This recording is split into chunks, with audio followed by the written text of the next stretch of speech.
My dear pupil, you know about social justice. इससे पहले मैंने इसके बारे में पढ़ाया है, की पॉइंट्स मैंने लिखा था इससे पहले वाले वीडियो में। आज उसका विश्लेषण कर रहा हूं। पहला पॉइंट था उसमें सोशल जस्टिस का जो मुख्य बिंदु था, equality. What is equality? The basic idea of social justice is that all human beings are equal by birth and should be free from any kind of discrimination. एक क्या कहता है इक्वलिटी कि the basic idea of social justice, ये सामाजिक न्याय की जो आधारभूत विचार हैं, वो जो अवधारणा है, वह यह है कि ऑल ह्यूमन बींग्स, जो सभी मानव जाति हैं, आर इक्वल बाय बर्थ, वो जन्म से समान होते हैं, समान पैदा होते हैं, समान रूप से पैदा होते हैं, कोई उनमें डिफरेंशिएट नहीं आप कर सकते हैं। तो ये सामाजिक न्याय का जो आधारभूत विचार है कि सभी जातियां, सभी लोग समान रूप से पैदा होते हैं and should be free from any kind of discrimination. कहता है वे किसी भी प्रकार के जो डिस्क्रिमिनेशन है, जो भेदभाव है, उससे वे फ्री, मुक्त होने चाहिए। समाज में जितने भी लोग जन्म लेते हैं वो समान रूप से जन्म लेते हैं, इसलिए बाद में चल करके जो अगर किसी प्रकार का डिस्क्रिमिनेशन होता है, किसी प्रकार का भेदभाव होता है, उससे वह मुक्त होना चाहिए। Free from any kind of discrimination, उसको किसी प्रकार के भेदभाव उनके साथ नहीं होना चाहिए, उससे मुक्त होने का मतलब यही है। ये पहला इक्वलिटी जो है उसके तहत इसकी व्याख्या मैंने की है। दूसरा है इक्वल अपॉर्चुनिटी, ये समान अवसर। ये क्या करता है? इट इंश्योर दैट, यह सुनिश्चित करता है कि everyone has equal access to education, health and other resources to help them live their best life. कहता है उनको सर्वोत्तम जीवन जीने के लिए, उनको उत्तम जीवन की प्राप्ति हो, कैसे जिए उसके लिए कहता है इक्वल एक्सेस टू एजुकेशन, शिक्षा तक उनकी समान पहुंच हो, यानी उनको सबों को शिक्षा मिल सके, जो राज्य सरकार के द्वारा उपलब्ध कराई जाती है वो उन तक उनकी पहुंच हो सके, यानी उनको शिक्षा प्राप्त हो सके। यह इंश्योर करता है। इंश्योर माने सुनिश्चित करना कि प्रत्येक व्यक्ति को शिक्षा मिले, उनको स्वास्थ्य का लाभ मिले, हेल्थ दूसरा है, एंड अदर रिसोर्सेज, और अन्य भी संसाधन जो सरकार के द्वारा उपलब्ध कराए जाते हैं, वो सभी रिसोर्सेज उनको ये इस बात के लिए मदद करे कि उनका जीवन सर्वोत्तम हो, उनका जीवन अच्छा हो। अच्छे जीवन के लिए उनके लिए क्या क्या जरूरी है? तो कहता है शिक्षा सबको प्राप्त हो, सब शिक्षा अभियान भी सरकार चलाती है। तो इक्वल एक्सेस टू एजुकेशन, सबकी पहुंच शिक्षा तक हो सके, यानी सबको शिक्षा प्राप्त हो। हेल्थ, सबको स्वास्थ्य सुविधाएं मुहैया हो, उपलब्ध हो सके, और जो भी अन्य संसाधन है, अदर रिसोर्सेज, वो भी उन्हें प्राप्त कर सके। किस बात के लिए? To live their best life, अपने सर्वोत्तम जीवन जीने के लिए। ठीक है, ये हो गया equal opportunity.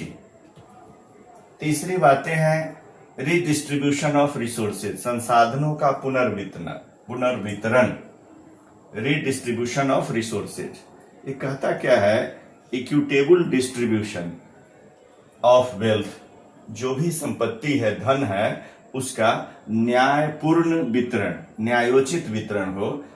And resources is an important aspect, ये जो संसाधन है एक महत्वपूर्ण पहलू है, to reduce the economic inequalities, जो आर्थिक विषमता है उसको कम करने का सबसे महत्वपूर्ण पहलू है रीडिस्ट्रीब्यूशन ऑफ रिसोर्सेज।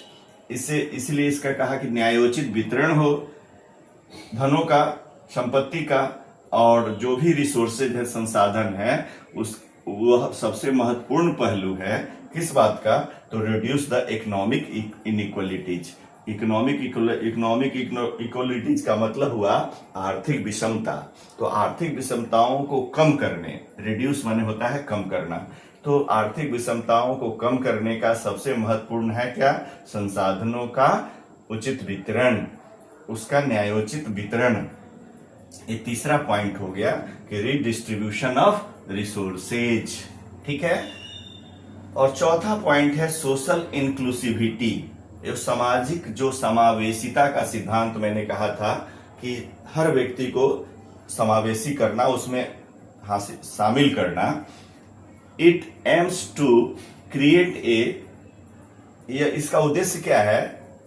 ये जो सोशल इंक्लूसिविटी है, इसका एम है, इसका उद्देश्य है टू क्रिएट ए सोसाइटी, एक ऐसे समाज का निर्माण करना वेयर एवरीवन इज इंक्लूडेड, जहां की प्रत्येक व्यक्ति उसमें शामिल हो, प्रत्येक व्यक्ति उसमें की हिस्सेदारी हो, उसको उसमें शामिल किया गया। And no one is marginalized. Marginalized का अर्थ होता है हाशिए पर रखना, और किसी व्यक्ति को हाशिए पर नहीं रख दिया गया हो, यानी उसे अलग थलग नहीं पड़ा हो, सब लोग उसमें इंक्लूड हो। इसी को इंक्लूसिविटी कहते हैं। ये सोशल इंक्लूसिविटी के तहत कहता है। इसका उद्देश्य यह है, it aims to create a society, एक ऐसे समाज का निर्माण करना वेयर एवरीवन इज इंक्लूडेड, जहां सभी लोग शामिल हो, and no one is marginalized, और किसी को भी हाशिए पर नहीं रखा गया हो। ठीक है, ये चौथा पॉइंट हो गया सोशल इंक्लूसिविटी। और पांचवा है ह्यूमन राइट्स। ये कहता है ह्यूमन राइट्स क्या है? The social justice is the linked to the expression of human rights. ये सामाजिक जो सोसाइटी मानवाधिकार, ये सोशल जस्टिस इज लिंक्ड, ये सोशल जस्टिस जो है सामाजिक न्याय, ये अभिव्यक्ति से जुड़ा हुआ है। क्या चीज के? ह्यूमन मानवाधिकारों की अभिव्यक्ति से जुड़ा हुआ है। हर व्यक्ति के पास कुछ मानवीय अधिकार हैं, उससे वह लिंक्ड है, जुड़ा हुआ है। And protection of the basic rights, जो भी आपके आधारभूत अधिकार है उसकी सुरक्षा करता है। ऑफ पीपुल, लोगों की। At every level of society, समाज में प्रत्येक स्तर पर जो भी आपकी अभिव्यक्ति है उस अभिव्यक्ति की रक्षा करता है। आपकी अभिव्यक्ति की स्वतंत्रता मिली हुई है, राइट टू एक्सप्रेशन, इसलिए ह्यूमन राइट्स के तहत आपको सोशल जस्टिस जो है यह इससे जुड़ा हुआ है, अभिव्यक्ति से जुड़ा हुआ है कि समाज में जो भी लोग हैं वो अपनी अभिव्यक्ति कर सके।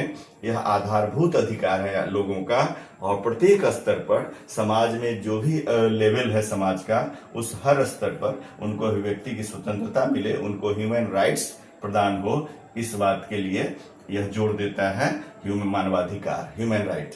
और इसके लिए मानवाधिकार कमीशन भी है, मानवाधिकार आयोग भी है। तो आपने देखा, अब हम बताएंगे कि क्यों सोशल जस्टिस जरूरी है, इसकी व्याख्या मैं करूंगा। देखिए, मैंने लिखा कि नीड फॉर सोशल जस्टिस, ये सामाजिक न्याय की आवश्यकता क्यों है ना? सामाजिक न्याय की आवश्यकता क्यों पड़ी? तो उसके लिए एड्रेसिंग, पहला पॉइंट है एड्रेसिंग हिस्टोरिकल इनजस्टिस। सबसे पहले कहता है कि जो भी ऐतिहासिक इनजस्टिस हुआ है, जो अन्याय हुआ है, उसको एड्रेसिंग करना, संबोधित करना, यानी उसको पता लगाना कि कहां पर ये हुआ है, उसको आप ट्रेस आउट कीजिए। एड्रेसिंग हिस्टोरिकल इनजस्टिस, ठीक है, उसको ट्रेस आउट करना माने चिन्हित करना, ये हुआ। संबोधित करना मतलब वहां पर कहां पर हिस्टोरिकल इनजस्टिस हुआ है, ऐतिहासिक अन्याय कहां कहां पर हुआ है, उसको पहला। इसीलिए तब आप वहां पर जाकर सोशल जस्टिस कर पाएंगे। दूसरा है ensuring access to resources to disadvantaged communities. Disadvantaged community का एडवांटेज का मतलब होता है लाभ, डिसएडवांटेज का मतलब हानि।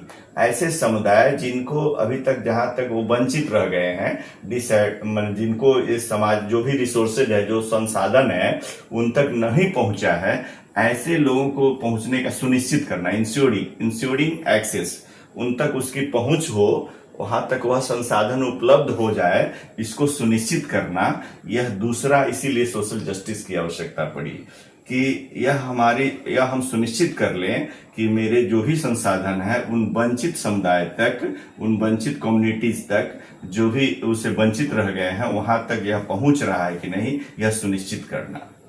तीसरा है टू एलिमिनेट रेसिज्म। कहता है, एलिमिनेट कहते हैं समाप्त करने को, मिटाने को, हटा। टू एलिमिनेट रेसिज्म, रेसिज्म कहते हैं जातिवाद, जातिवाद को मिटाना। प्रेजुडिसेस कहते हैं जैसे पूर्वाग्रह, कोई पूर्वाग्रह से ग्रसित होता है, पूर्व की भावनाओं को लेकर अभी तक आ रहा है, तो उन पूर्वाग्रहों को हटाना, मिटाना, जातिवाद, पूर्वाग्रह से ग्रसित, जैसे आप देखे होंगे रिलीजन, धर्म भी एक प्रकार का, ये भी जो है डेवलपमेंट में बाधक है। एंड सोशल डिस्क्रिमिनेशन, और जो सामाजिक भेदभाव है उसको मिटाना। तो 3 चीजें यहां पर आई, 4 चीजें, to eliminate racism, prejudices, religion and social discrimination.